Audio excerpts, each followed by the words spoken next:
Hi friends, welcome to my YouTube channel இயற்கை விவசாயம். Good morning, காலை வணக்கம். ஸோ இன்றைக்கி என்னை பற்றி பார்க்க போகிறேன்னா கோட் ஃபார்மிங் பற்றி பார்க்க போகிறோம். ஸோ நான் ஃபார்மிங்லாம் பண்ணலை, இது வந்து எங்கள் ரிலேஷன் வச்சுருக்க கோட்ஸ் எல்லாமே. கோட் ஃபார்மிங் பாருங்கள், அவ்வளோ அழகாக இருக்குது. செம்பரி ஆடுகள் இது வந்து தீவனத்துக்கும் வச்சுப்பாங்க, கறிக்கும் யூஸ் பண்ணிப்பாங்க. ஹாய், உன் பேர் என்ன? ஹாய் குட்டி பாப்பா. சொல்லுங்க, தீனி கம்மியாக இருக்கா அதிகமாக இருக்கா உனக்கு? போதும் போதும், கையை கையை கையை கடிச்சிட போகிறேன். அழகி, இவ்வளோ க்யூட்டாக இருக்கேன். இங்கே ஒரு பாப்பா பாருங்கள், வெளியே வந்துடுச்சோ.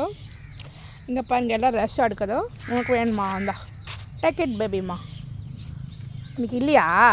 சரி சரி, சண்டை பண்ணக்கூடாது என்கிட்ட, வந்து முட்டவும் கூடாது. இந்தா இந்தா, இவ்வளோ அழகாக சாப்பிட்றாங்க. ஆக்சுவலாக இது தீவனம் கிடையாது, பட் ஏதோ நான் கொடுக்குறேன்னு இந்த நாட்டுக்குட்டி சாப்பிடுதுங்க. இந்தாங்க பாருங்கள், எவ்வளோ அழகாக இந்த கூண்டுலேருந்து வெளியே வந்துடுச்சு. இது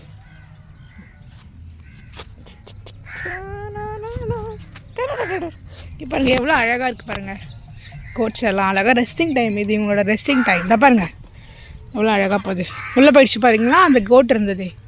இங்கே பாருங்கள், இவ்வளோ க்யூட்டாக இருக்குது. செம்பரி ஆடுகள், வெள்ளை செம்பரி ஆடு. இங்கே பாருங்கள், அம்மா கூட உட்காந்துட்டு அளவுக்கு ரெஸ்ட் எடுக்குது பாருங்கள். ஸோ இந்த ஆடுகள் பார்த்திங்கன்னா அதோட பிரசவ காலம் வந்து பார்த்திங்கன்னா ப்ரெக்னென்சி டைம் பார்த்திங்கன்னா 10 months. ஸோ 10 months கம்மியாக இருக்கலாம், அதிகமாக இருக்கலாம். It depends on the coat. And பார்த்திங்கன்னா அழகாக வந்து டக்குன்னு குட்டி போட்டோன்னா அந்த குட்டிகள்லாம் வந்து அழகாக நடந்துடும். என்ன பேசணுமா என்கிட்ட? என்ன வேணும்? என்ன வேணும்? தீவனம் வேணுமா? மே பாருங்க, எவ்வளோ க்யூட்டாக இருக்குது பாருங்கள். காக்கா கூட எவ்வளோ க்யூட்டாக இருக்குது பாருங்கள். ஸோ